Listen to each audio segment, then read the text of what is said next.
Hola, buenas tardes. Aquí estoy esperando para hacer la clase con ustedes. Espero que esto salga bien, que ustedes puedan escucharme bien y podamos entendernos, porque la intención es esa, que quede grabada la clase y que les sirvan bien para estudiar, para trabajar.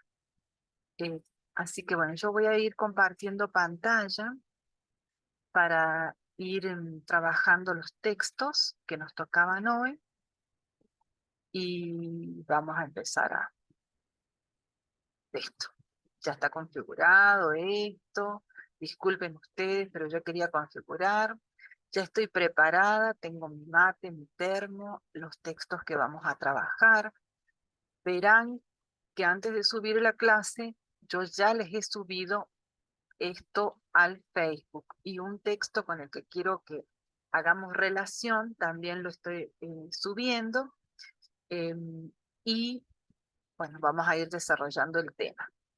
Cualquier cosa me preguntarán después en clase o me harán consultas por el Facebook y les quiero aclarar que el trabajo que surja de esta clase ustedes van a tener para entregarlo, porque va a ser la participación en el foro, hasta el sábado a la noche. O sea que esta clase la pueden ver hoy, la pueden ver mañana, la pueden ver más tarde, la pueden, bueno, la tienen para entregar esta participación hasta el sábado a la noche. Bien, vamos a comenzar. Voy a empezar a compartir pantalla porque tengo acá unos textos que quiero que vamos leyendo juntos y vamos a ir cambiando. Todo eso que ustedes ven ahí es lo que tengo abierto para que trabajemos. Em, Bien, no sé qué es lo que se ha abierto acá arriba, solito. Ah, ok, ahí se ve. Bueno, vamos a comenzar con la lectura de un texto que es clave, es muy importante para lo que nosotros vamos trabajando, que es este texto sobre, a ver si ustedes lo ven, bien, espero que se esté viendo, que es el texto académico. Es un artículo, realmente es un fragmento de un libro. Yo les he puesto esta diapositiva porque acá este es el libro, Escribir en la universidad, un desafío de creatividad y pensamiento crítico. Es de Renata Dessau. Lo que vamos a trabajar es el capítulo número 5, que se llama La faz epistémica del texto. Y bueno, esta faz, bueno, vamos a pensar qué quiere decir faz, ¿no? El lado, la cara, la parte epistémica del texto. Y vamos a pensar también qué quiere decir epistémico. Viene de la palabra episteme, que significa ciencia, significa conocimiento. Entonces esto nos va a hablar de la parte del texto, de la faz, del orden del texto que está relacionado con el conocimiento, que es aquello que lo constituye, que lo convierte en un texto académico. Ustedes van a ver que yo por ahí leo en otro lado porque voy leyendo en otra computadora el texto que tengo abierto y ahí lo vamos a ir trabajando. Lo interesante es que esto hay que leerlo, es para leer, este es un texto que ustedes deben leer. Lo que yo voy haciendo con ustedes y que vamos haciendo juntos acá y que quiero hacerlo con tranquilidad, lo he puesto en el Power para que lo podamos leer, con tranquilidad para que lo pensemos, para acompañarlos en la lectura, para que lo reflexionemos. O sea que vamos a hacer una exploración de lectura. Bien, esta parte primera, como sabemos, como ya les dije, ustedes verán ahí que es el capítulo número 5, y que dice la fase epistémica del texto. Entonces, como les explicaba, va a ser la parte que hace relación al conocimiento. Pero ¿qué va a suceder acá en este texto? Es que obviamente viene de un capítulo anterior y de que anteriormente ha estado trabajando y hablándonos de la parte discursiva del texto, hablándonos de la lectura, hablándonos de los sujetos discursivos, y ahora entra específicamente la fase epistémica del texto. Entonces, por eso vamos a ver que comienza, tiene un estilo, ¿no? Bastante coloquial, porque está dirigido a estudiantes ingresantes en la universidad, o sea, como ustedes, personas que están ingresando a la comunidad académica. Por eso vamos a ver, fíjense el registro, cuando hablamos de registro, cuando hablamos de estilo, del enunciado, del texto, vamos a leer, dice, por fin nos encontramos frente a frente con el verdadero protagonista de nuestras aspiraciones. Nuestras aspiraciones, las aspiraciones del texto académico, o sea, de leer, aspiraciones y desvelos. El célebre e ilustre texto académico. ¿Qué presentación le hace al texto académico? Obviamente, el tipo de textual que nosotros vamos a leer en la universidad, con los que vamos a estudiar, los que vamos a escribir, con los que vamos a investigar y con los que vamos a hacer nuestra profesión. Aquí vemos sus largas pilas de palabras, párrafos, puntos, caravanas de signos promisorios. Aunque en realidad, así visto de cerca, no nos resulta tan ilustre. Ya lo decíamos en el primer capítulo, ven que está conectando con otros capítulos.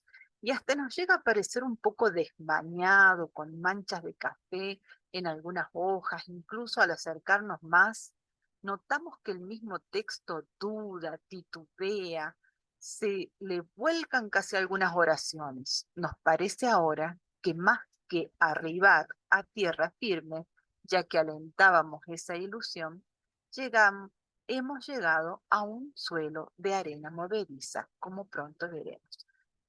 Todo esto que nos dice es porque nos habla de las manchas de café, nos habla de este texto desmañado, que se le vuelcan oraciones, porque nos está diciendo que es arduo trabajar con el texto, que lleva tiempo y que uno pasa mucho tiempo haciendo esto, no solo leyéndolo, sino también estudiándolo y escribiendo el texto. No obstante, hay que decir que nada de esto empaña la valía y dignidad de nuestro personaje. Al contrario, aquí está el texto de pie, genio y figura, aquí vemos su margen y su centro, su orgullo académico y su humildad textual. El orgullo académico porque, bueno, es un texto hecho con la investigación, trabajando con el conocimiento, con las características que tiene que tener el texto académico y que pronto vamos a ir a verlas, pero dice con la humildad textual. Y orgulloso. La humildad textual, esa que nos lleva a trabajar y a hacer el texto y a la que hay que bajar y aprendemos que es difícil conseguirla y entonces lo vamos haciendo con la capacidad que tenemos, con la que vamos desarrollando, ¿m? Y vamos armando el texto. Y es así que el que escribiremos más tarde como investigadores profesionales, especialistas, autores en general. Así es el texto que nos va a representar como una huella digital de nuestro pensamiento y nuestro hacer intelectual. O sea, que ese texto que nosotros alguna vez como investigadores podamos escribir, nos va a representar. Y recuerden, cuando pensemos esto, y se nos va a representar como una huella digital de nuestro pensamiento y nuestro hacer intelectual. Y allí voy a ir a algo a lo que vamos a tocar de nuevo, esta cuestión de que los enunciados son individuales, son propios, y representan al sujeto, el momento de producción y lo que el individuo o la persona, el sujeto que escribe, el sujeto que enuncia, es. De esto veníamos hablando. Bien, pero acá vamos a entrar a la parte más importante. Yo voy moviéndome en otro, con otro, ya se los voy a poner ahí, con otro PDF, ¿no? Pero lo que voy a leer ahora es esta imagen que ustedes tienen ahí, que yo he remarcado para llamar la atención sobre algunos conceptos, sobre algunas partes, sobre alguna información que es importante y que yo quiero que ustedes tengan en cuenta, que no la dejemos pasar cuando estamos leyendo. Y de paso, les voy enseñando que cuando leemos no podemos leer de principio a fin, quizá la primera vez, pero después hay que hacer una lectura pensada, pausada, porque estamos aprendiendo algo. Cuando terminemos de leer, tenemos que poder hablar de eso que leímos y tenemos que poder nombrar algunas características que nos dice el texto sobre lo que está hablando. Entonces vamos a leer. Dice, sin duda, en los capítulos precedentes, eso no es importante, hemos atendido en especial a la faz discursiva del texto académico. Y realmente nosotros, aunque no estábamos trabajando con este libro, estábamos trabajando con otros, sí estábamos hablando de la parte discursiva del texto académico, porque estábamos hablando de cómo se escribe, estábamos hablando de la ortografía, de la organización en párrafos, de que los párrafos encierran ideas, y que esas ideas van construyendo argumentaciones, fundamentaciones, explicaciones, definiciones, descripciones, ejemplificaciones. ¿M? Y nos fuimos, aunque no se dieran cuenta, lo fuimos trabajando así cuando leímos a Kalman, cuando leímos a Freire, que tuvimos que hacer un trabajo en el cual nos debimos preguntar en cada párrafo de qué me habla, ¿m? ¿Cuál es el tema que abarca y cómo va construyendo el autor ese texto, ese plan de escritura que tenía? Recuerdan que Freire decía, cuando yo me preparaba para hacer este texto, y que aunque él decía, no lo voy a hacer muy formal, es un texto preparado, pensado, y en el cual él está desarrollando su conocimiento. Por eso nosotros lo leemos en la universidad, por eso nosotros lo leemos, porque nos está dando con información, conocimiento, desarrollo de ideas. Bien, sigamos. Hemos atendido en especial la faz discursiva del texto académico. Bien. En esa dirección examinamos ciertos recursos lingüísticos, gramaticales, estilísticos. ¿Vieron? Pero a decir verdad, nuestro querido texto quedaría reducido a una lámina unidimensional, o sea, con una sola dimensión, si solamente nos dedicamos a la faz discursiva.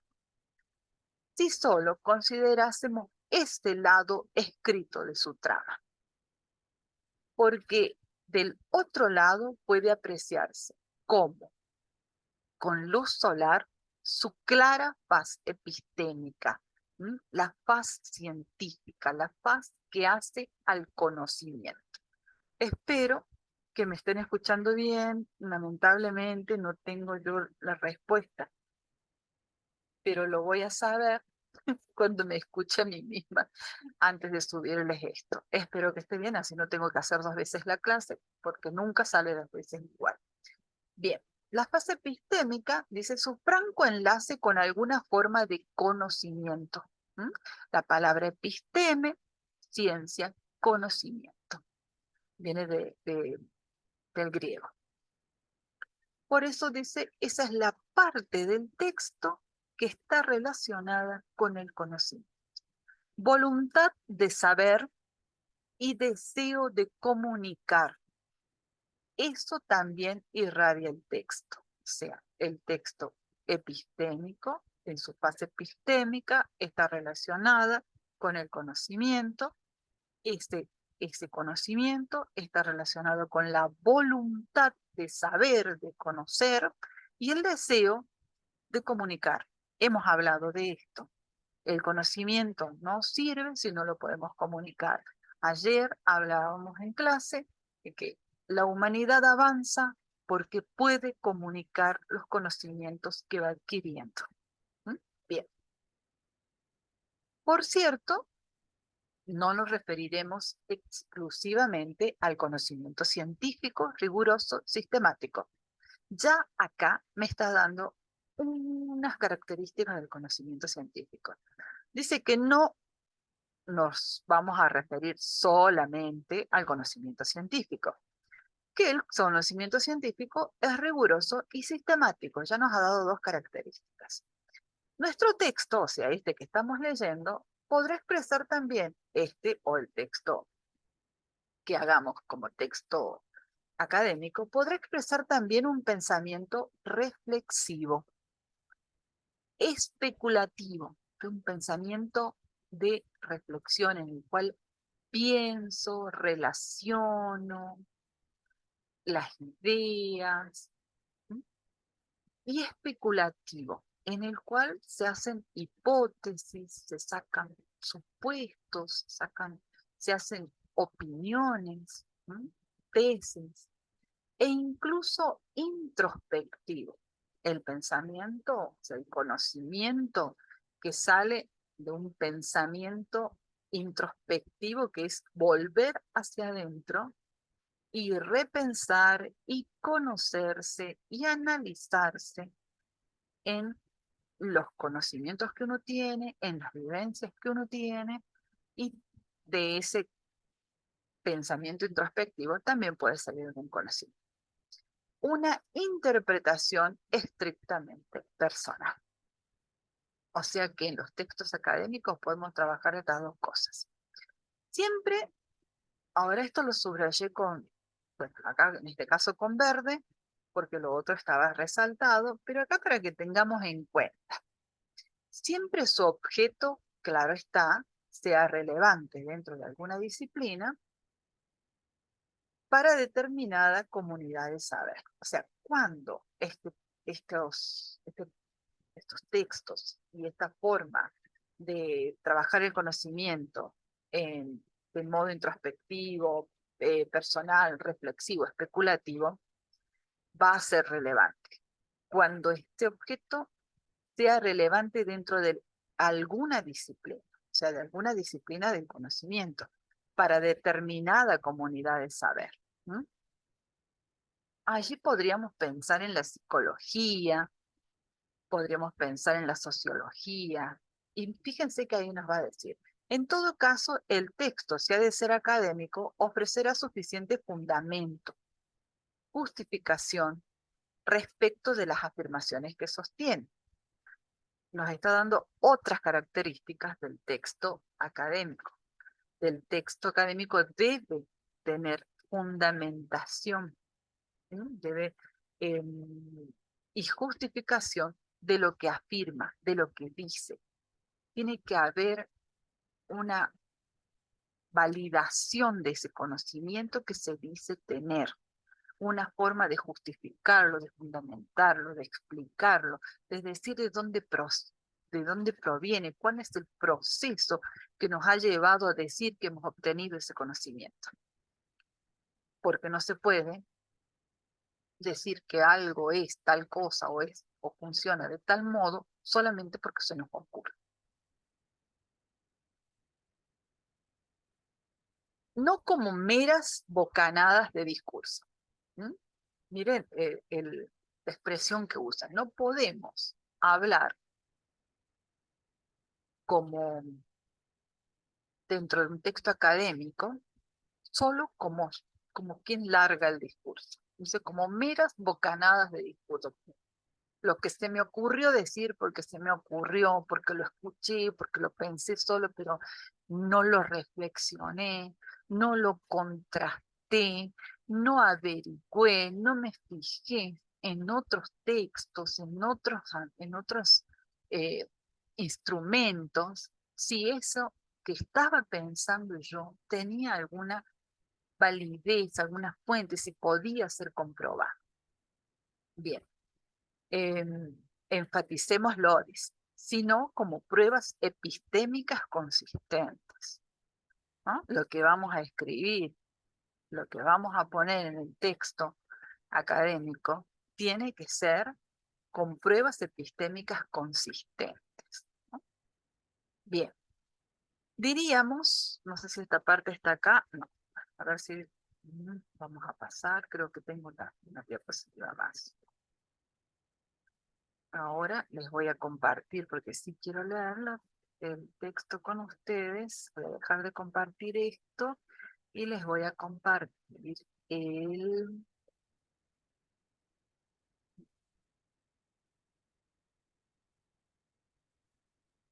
el PDF que yo estoy leyendo. Bien, vamos a ver, es este pedacito.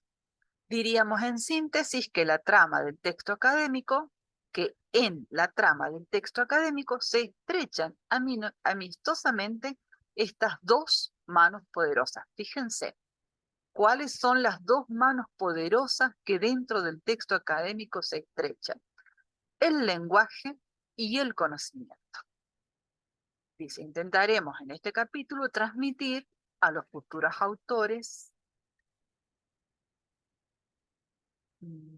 Parece que ustedes no lo están viendo, ¿no? Ahí está. Ahora sí. Ahora sí lo van a estar viendo. Estaba viendo yo nomás. Diríamos en síntesis que en la trama del texto académico se estrechan amistosamente estas dos manos poderosas, el lenguaje y el conocimiento. Por eso los puse en otro colorcito. Estas dos manos poderosas que se estrechan, lenguaje,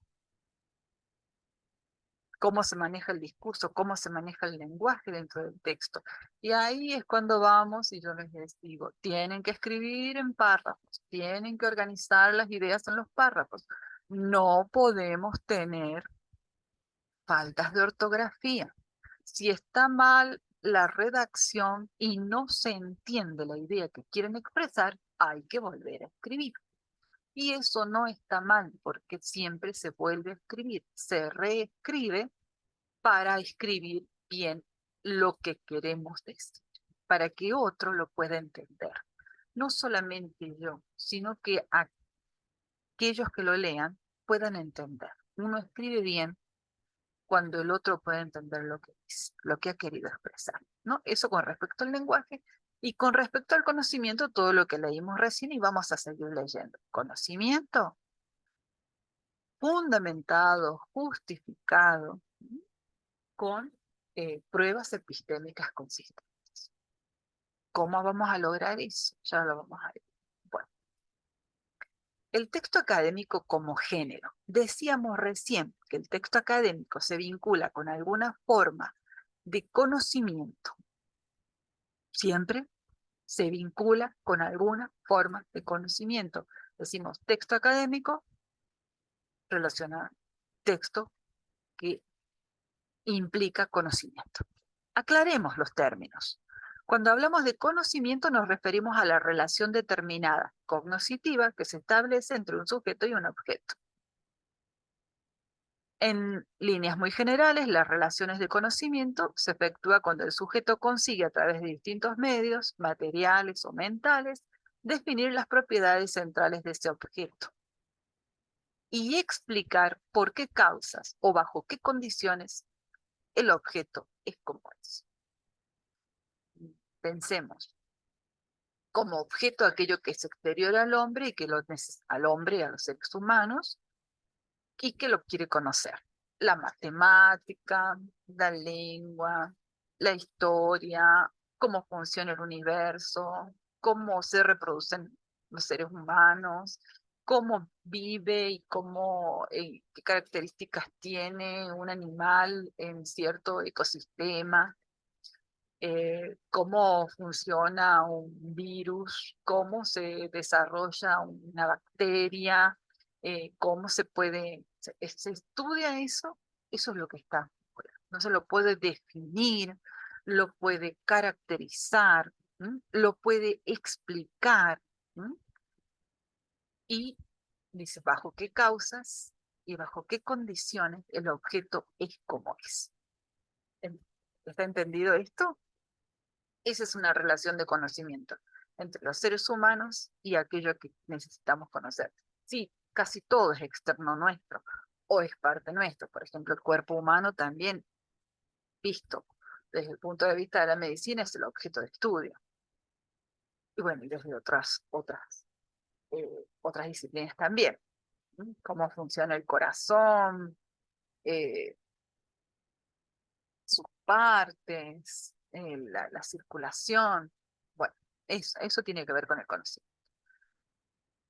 Puede tratarse de un conocimiento sistemático, volvemos a las características del conocimiento, sistemático, riguroso y generalizable, o sea que todos los corazones funcionan así, todas las bacterias tienen estas características, como es el caso del conocimiento científico.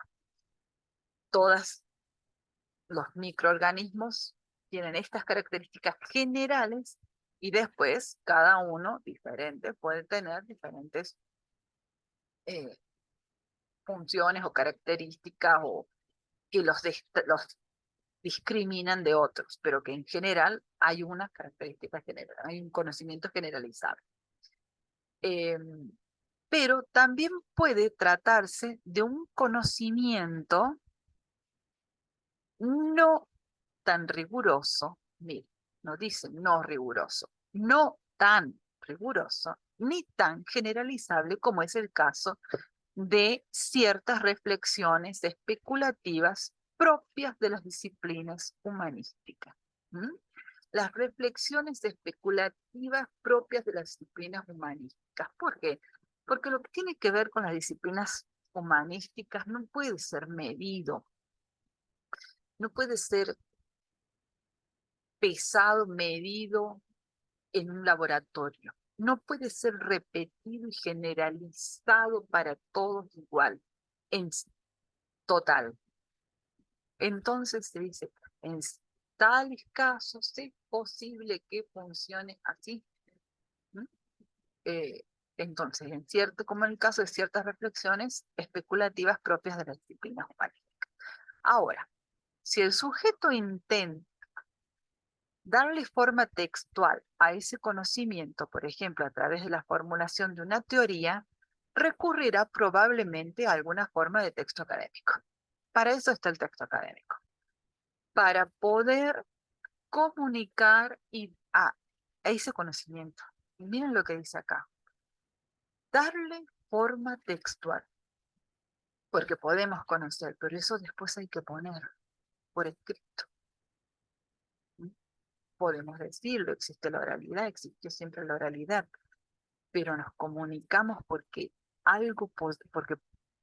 comunicamos la ciencia, porque la podemos poner por escrito y se la podemos, no sé, mandar a otros, compartirla con otros.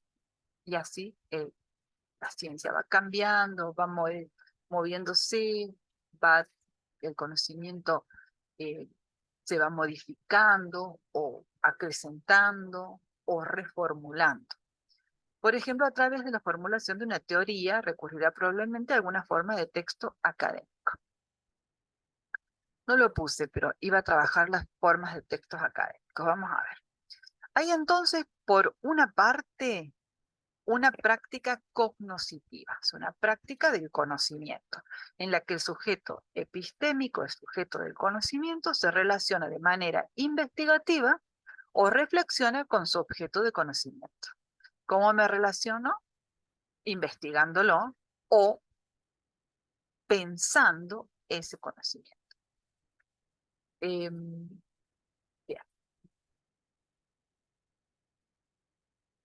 A veces ese conocimiento, por más que pertenezca a una ciencia formal, puede ser especulativo y después se lleva a fórmulas abstractas, por ejemplo, conocer el universo, lo que se conoce sobre el, el inicio del universo, las estrellas, el funcionamiento, cómo se mueven, el origen. En mucho es especulativo, aunque se transforme en fórmulas físicas, matemáticas, pero allí hay mucho de reflexión. y por otra, una actividad textual. O sea, tenemos la práctica cognitiva, o sea, cómo llegamos a ese conocimiento. ¿Mm? De manera investigando o reflexionando. Por un lado está esa práctica cognitiva y por el otro la actividad textual, en la que el sujeto hace entrar en el texto los resultados conceptuales de esa práctica. Eso que investigué, eso que encontré, esas relaciones con el conocimiento, esas nuevas teorías, esas nuevas reflexiones, en algún momento las voy a poner en el texto. Y allí hay una actividad textual. Y habla de resultados conceptuales. Puede que una se superponga con la otra, pero en todo caso, ambas son actividades distinguibles. Aclaremos de paso que entendemos el término epistémico como aquello que se relaciona con la producción y recepción de conocimiento. Ya lo habíamos dicho, ¿no? El término epistémico se relaciona con aquello que tiene que ver con la recepción y producción de conocimiento. No solo en sentido estricto de conocimiento científico, sino también como opinión, creencia, supuesto, etc. Según el contexto en que incluyamos el concepto.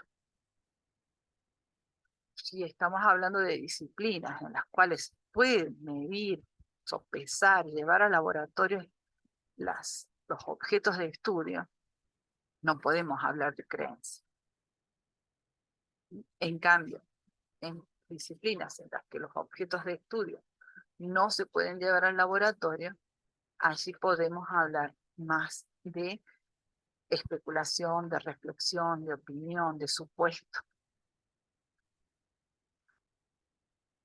Porque los conocimientos debemos fundamentarlos. Y lo que nosotros, los que trabajamos en ciencias sociales, tenemos para fundamentar el conocimiento, las investigaciones o las reflexiones o las conclusiones que sacamos de lo que investigamos, es el lenguaje. Bien, ¿dónde quedamos? Según el concepto, creencia, supuesto, etcétera, según el concepto, en que incluyamos el contexto en que incluyamos el concepto. Pues entendemos que existe un tipo relevante de continuidad operativa entre estas distintas formas y grados del saber. Es decir, aun cuando opinión y ciencia, doxa y episteme, acá podemos pensar en Platón, como decía Platón, representen dos estados opuestos de la escala del conocimiento. Es así en un caso y en otro. El sujeto pone en marcha operaciones semejantes, tanto al nivel del concepto como del preconcepto. Las operaciones que se ponen en marcha en estos dos tipos de conocimiento, el conocimiento de la doxa, que sería la opinión, la creencia, aquello que suponemos, porque hemos visto que siempre funciona, sucede del mismo modo, o por la tradición se lo conoce así, pero no está totalmente comprobado. En ese tipo de conocimiento que sería la doxa y en el conocimiento científico que sería la episteme, que donde sí puedo probar, donde sí puedo justificar, donde sí puedo generalizar el conocimiento, en estos dos estadios del conocimiento se van a dar estos procedimientos, que es abstracción, generalización, clasificación, inclusión, comparación, deducción. Son algunas de esas operaciones en común. O sea que en común estas dos formas de conocimiento, que como dice acá al principio podrían parecer contrarias, sí tienen estos procesos para llegar a hacer una conclusión. Lo leemos de nuevo. Es decir, aun cuando opinión y ciencia, doxa y episteme, opinión y ciencia, doxa y episteme, como decía Platón, representen dos estatus opuestos en la escala del conocimiento. La doxa aquí, el conocimiento, la episteme allá. Aún así, en un caso y en el otro, en los dos casos, el sujeto que está conociendo por doxa o por episteme, por opinión o por ciencia, está poniendo en marcha operaciones semejantes. En los dos casos está poniendo en marcha operaciones semejantes, tanto al nivel del concepto como del preconcepto. El preconcepto sería la doxa. Y estas operaciones son abstracción, generalización, clasificación, inclusión, comparación y deducción. ¿Mm? Bien, son algunas de estas operaciones en común. Ahora bien, ¿qué es un texto académico y cómo se define en general? Por acá nos vamos a ir quedando y vamos a pasar a otro texto, porque ustedes terminarán de leer esto. ¿Mm?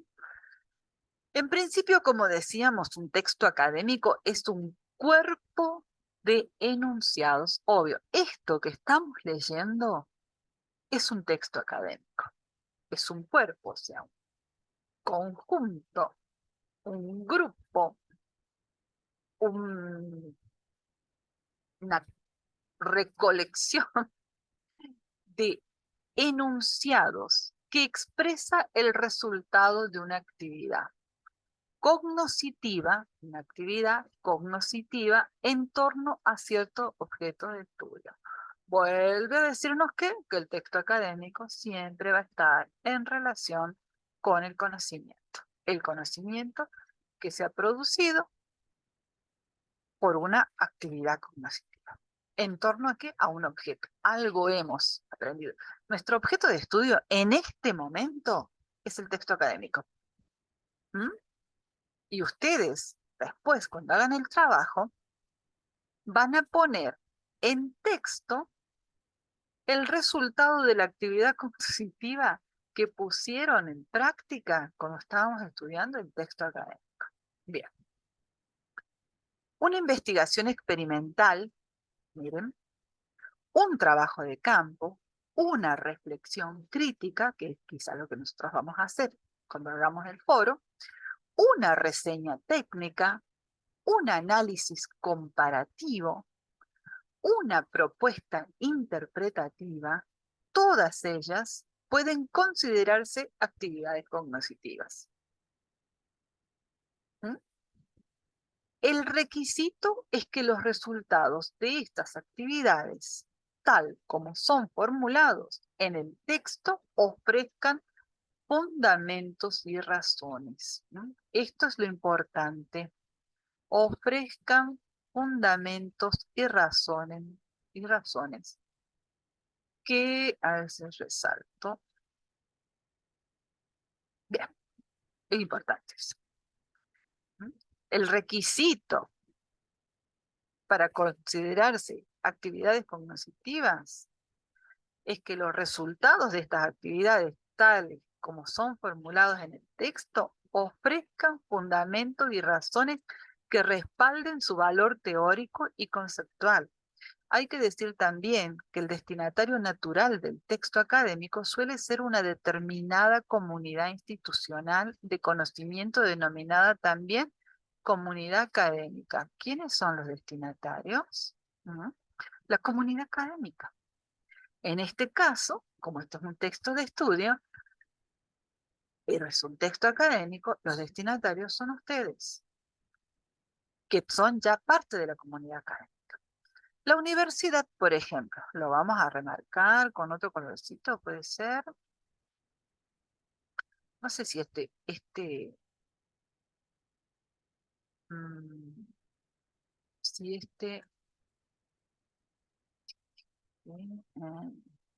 bueno, en otra aplicación de PDF que yo tengo me permite cambiar los colores.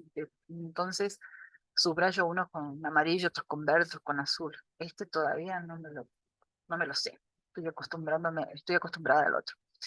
Bueno, volvemos a decir, el texto está, el destinatario natural, determinada comunidad institucional de conocimiento, denominada también comunidad académica. En este caso, la universidad, por ejemplo, es una de las instituciones que integran la comunidad académica en general, no solo como destinataria, sino también como centro de producción de esta clase de texto. Y ustedes en este momento son los destinatarios. pero ustedes también son centro, van a funcionar como autores, como sujetos de producción de texto académico. He visto en algunos de sus trabajos, como también esos reels que me mandaron, que hay algunos que están muy buenos, y allí hay un conocimiento, están mostrando algo que aprendieron. Y después, cuando trabajemos las investigaciones históricas, ustedes van a tener que producir su propia investigación y la van a tener que escribir. Y lo van a tener que escribir bien, y entonces ahí van a estar produciendo texto académico. Bueno, no obstante, no solo son los graduados o investigadores profesionales quienes escriben textos académicos. Ahora vamos, un estudiante universitario, preuniversitario e incluso uno secundario son a menudo autores de estos textos, sea un informe de lectura, una monografía, una tesina, una reseña bibliográfica. Y acá me está nombrando textos académicos, me está nombrando géneros académicos, porque dentro de los textos académicos hay diferentes géneros. Y dentro de esos géneros está la monografía, el informe de lectura, la tesis, la tesina, la reseña bibliográfica, em, una comunicación, una ponencia, un abstract, un resumen, ¿m? Un resumen que hago para estudiar, pero también un resumen o abstract que es un resumen de ponencia. Un artículo científico, un, un estado de la cuestión, que sería que nos indica en qué situación está el conocimiento con respecto a cierto tema, objeto, estudio. Bien, aun cuando la complejidad de esos escritos sea menor, o sea, obviamente, la complejidad de los escritos de quienes recién se inician en la escritura académica no es tan grande, es menor que la que requiere en los niveles más avanzados de la formación profesional, ellos no dejan de ser textos académicos. Bueno, esto se los leo porque nosotros coincidimos con esta autora y ustedes van a escribir y están ya escribiendo en sus trabajos prácticos, porque un trabajo práctico entraría dentro del texto académico, ya que se supone que hay una forma de comunicación de conocimiento fundamental, porque cuando hacen el trabajo práctico han leído, han estudiado para hacer el trabajo práctico y pueden fundamentar ese conocimiento que están poniendo. Y no pueden hacer el trabajo práctico bien si no han estudiado, no han leído, no han investigado lo que se les pidió. Entonces eso que van a escribir, ese texto que escriban, esos enunciados que pongan en su trabajo, no van a estar bien fundamentados. Bien. Por su parte, en los niveles más calificados, el texto académico tomará la forma de tesis de posgrado, artículo especializado, ensayo crítico, informe científico. De paso, cuando yo hablo de plan de escritura, en su plan de escritura, la autora aquí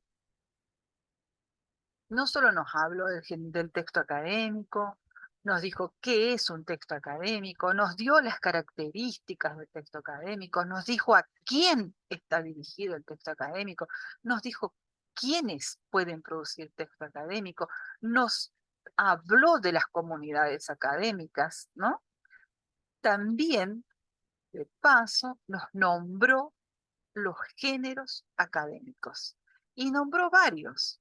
Yo marqué algunos acá y yo los nombré otros más.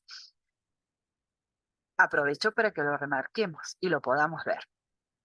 El informe de lectura, la monografía, la tesina, la reseña bibliográfica.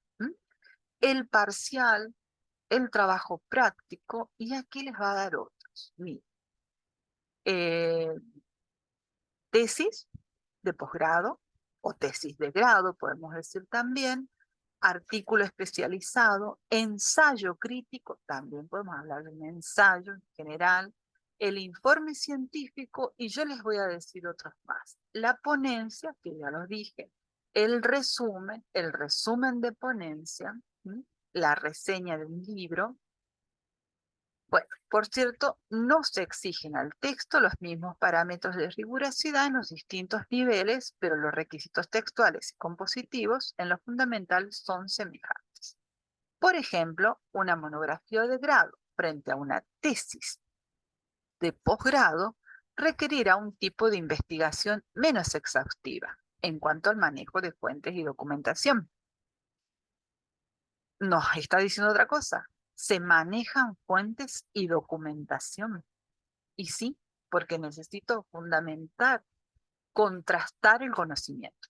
Tampoco se le exigirá el mismo rigor en la consignación de datos, presentación de pruebas, etcétera. Sin embargo, ambos escritos deberán cumplir con las exigencias textuales propias del género académico. Claridad, vamos a marcar esto. Las exigencias propias del género académico. Claridad, precisión, coherencia y cohesión, entre otras. Asimismo, ambos constarán de ciertas unidades de organización textual, tales como introducción, desarrollo, conclusión. Vamos a tener en cuenta esto. ¿Cuáles serían las exigencias propias del género académico? Claridad, y esto estamos en lo discursivo, en la fase discursiva. Precisión, en la fase discursiva. Coherencia y cohesión, en la fase discursiva. Y dentro, asimismo, constarán de ciertas unidades de organización textuales, como la organización, cómo se va a organizar ese texto. Introducción, el desarrollo, que cuando profundicemos dentro de los géneros vamos a ver cómo se hace ese desarrollo en cada uno de los géneros y al final conclusión. Y dentro de la fase epistémica, ¿qué es lo que necesitamos? Que eso conocimiento que sea comunicación de conocimiento y que sea fundamentada, justificada y con pruebas epistémicas consistentes. Bien, creo que por acá ahí nos quedamos, ya terminamos esto. Bien, fantástico. No sé cómo están ustedes. A mí me encanta, leo siempre el texto, me parece muy lindo. Vamos a sacar y voy a pasar a algo. Voy a pasar a otro texto que tengo abierto por acá. Ah, no, a este no lo abro. Pero bueno, vamos acá al Power y tiene que estar el elogio de la dificultad. Mm, No. Bueno, vamos a ir al Power y vamos a mirar el otro texto que nos tocaba leer hoy. No lo voy a leer todo. Bueno, acá hay un pequeñito trabajo práctico sobre el texto, sobre esos dos o tres páginas que leímos. Y que lo pueden hacer o no, pero esto nos va organizando eso que hablé, eso que fuimos explicando, ¿m? Y que yo fui llamando la atención. Leer el párrafo 2, explicar qué hacen, a qué hacen referencia, los conceptos de práctica cognitiva y práctica y actividad textual, enumerar las operaciones que un sujeto pone en marcha cuando se encuentra ante cualquier forma de adquisición de conocimiento, en este caso doxa y episteme. Organicen el párrafo 3 en un esquema que contenga una definición, una enumeración, expresión de requisitos, relación con el destinatario. Porque esto es lo que nosotros tenemos que darnos cuenta de que existe en la lectura cuando lo leemos. ¿Qué diferentes géneros de texto académico se nombran en los dos últimos párrafos? ¿Qué condiciones propias de los textos académicos se deben tener? Bien, eh, vamos a pasar a este. Este es el otro texto que teníamos para leer. Y el libro se llama Lectura y Escritura en la Universidad, Prácticas Discursivas. ¿Mm? Las autoras son Silvia Sosa de Montín y María Gabriela Mazzucchelli.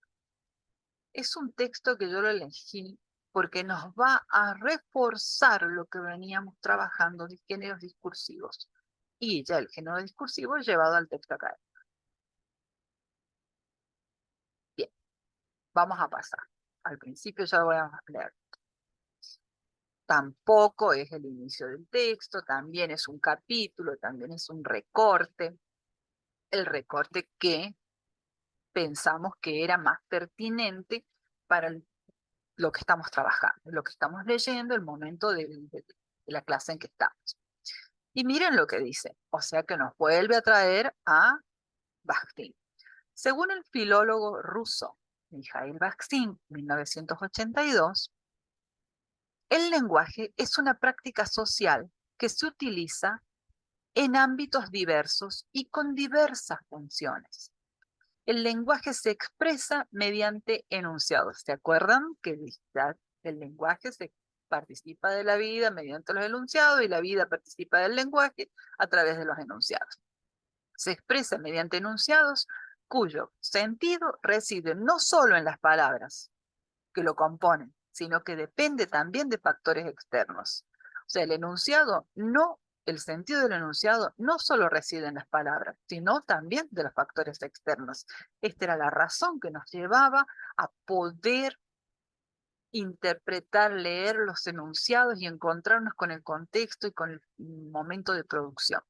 Esta distinción introduce la noción de géneros discursivos, pero es necesario recordar como punto de partida los conceptos de texto y discurso.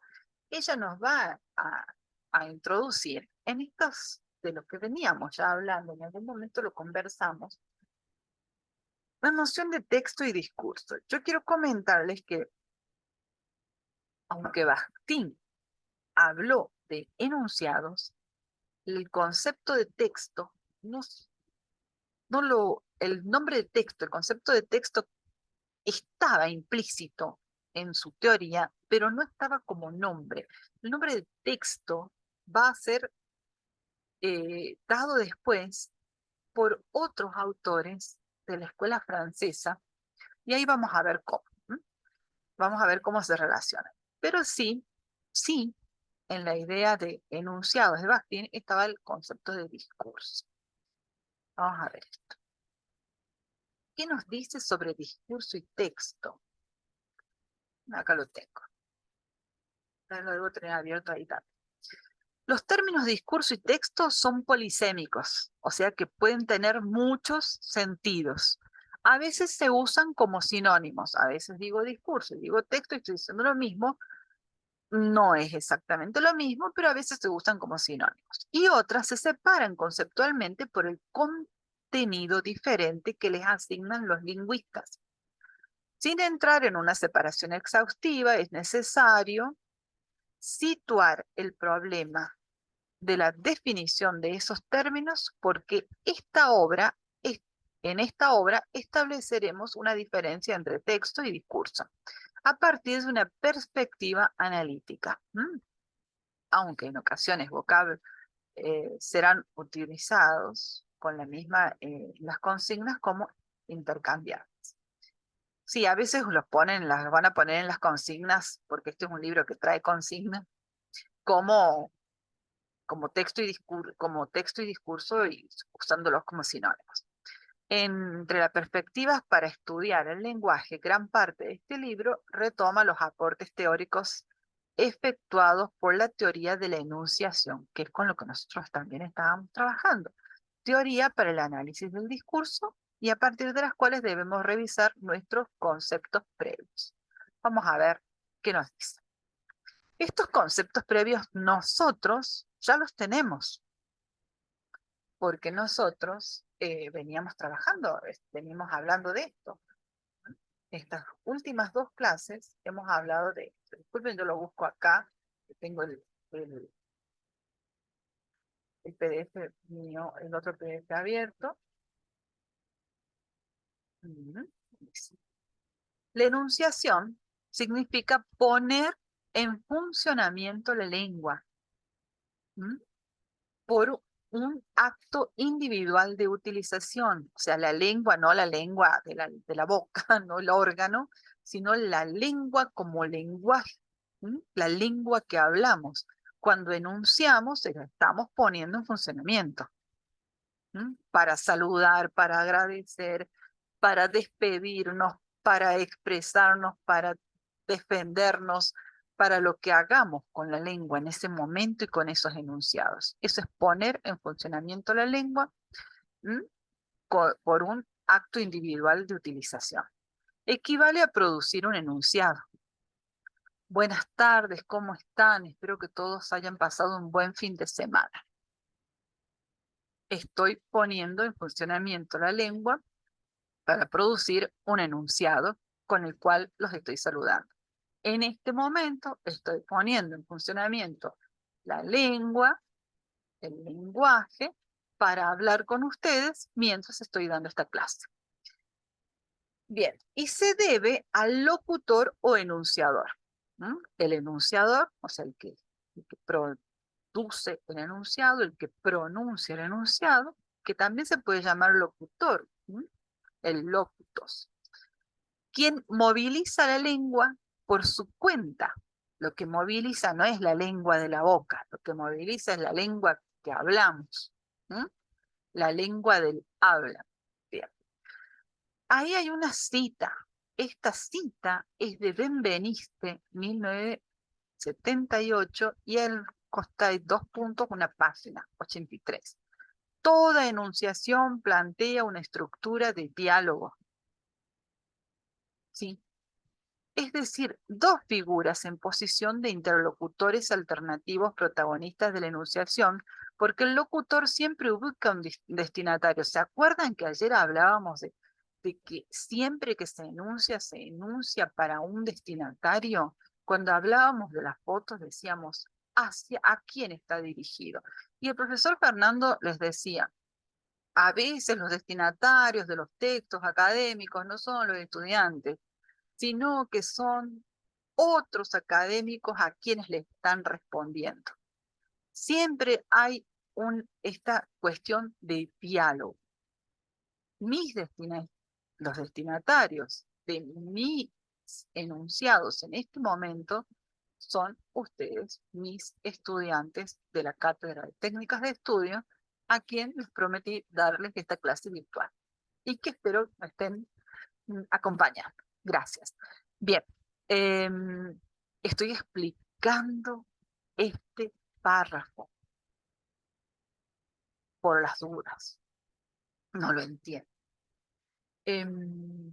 Bueno, el destinatario también se llama alocutario, pero yo también le había dicho enunciatario. Además, en la enunciación la lengua expresa cierta relación con el mundo. La relación con el mundo. Esa relación con el mundo, ese mundo que es el contexto.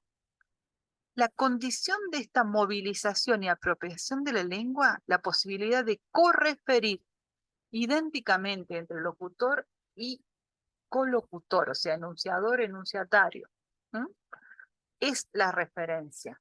Esta relación con el mundo es la referencia. La referencia es el tema, es el objeto del que estoy hablando.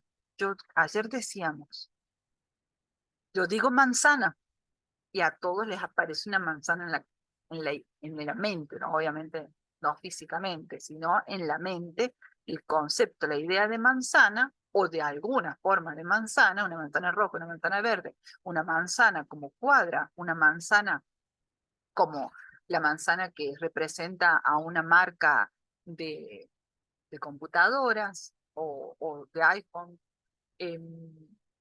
o la manzana como la manzana de la alegoría, hablábamos de la Biblia, eh, como lo prohibido o el conocimiento, que el profe les decía que tiene que ver con el conocimiento, la palabra es parecida en griego, eh, o como la idea de salud o de vida.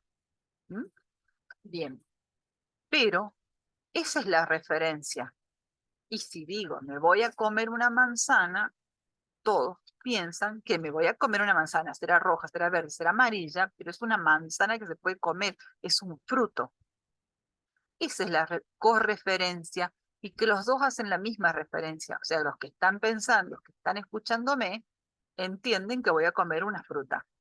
Y yo estoy diciendo que voy a comer una fruta. La referencia, vamos a leer esto, la condición de esta movilización y apropiación de la lengua, la posibilidad de correferir idénticamente. O sea, los dos nos damos cuenta de lo mismo. La referencia con el mundo, la relación con el mundo. Es la referencia. Bien, paso. Creo que voy a leer hasta ahí. La lengua combina modos de significación de los cuales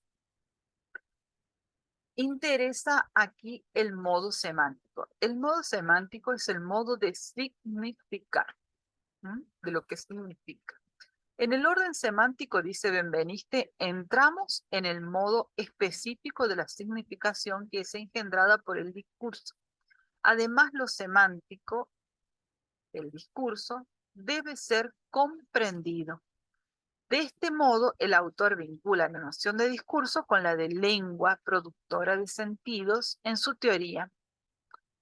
Estudiar la enunciación en un sentido restrictivo es interesante por el hablante, escritor y estudiar las marcas de subjetividad en el lenguaje. ¿Se acuerdan que nosotros hablábamos de leer huellas? No sé cómo estamos de tiempo, sé que tenemos 2 horas, pero creo que podríamos dejar aquí, leer y conversar un poquito. Hay mucho más para leer y yo quiero que lo leamos juntos, pero podríamos en este momento hacer un alto y conversar de algo que yo voy a dejar de compartir, así ustedes me ven un poquito a mí, y voy a decir una clave para el trabajo práctico, evaluativo. Y tiene que ver con hacer relaciones entre contexto, enunciación y formas de percibir el mundo en los géneros discursivos. Fíjense, tengan en cuenta cuando vayan a estudiar, en pensar y en reflexionar sobre esto. Voy a cortar la clase acá, o ustedes la pueden cortar cuando quieran, para que no se nos haga tan largo. Así que acá la voy a cortar y voy a continuar en un nuevo video para que ustedes se vayan pensando en esto que hablamos. Y ahí tienen un pequeño trabajito práctico para hacer. Bueno, nos vemos en el próximo video en un ratito.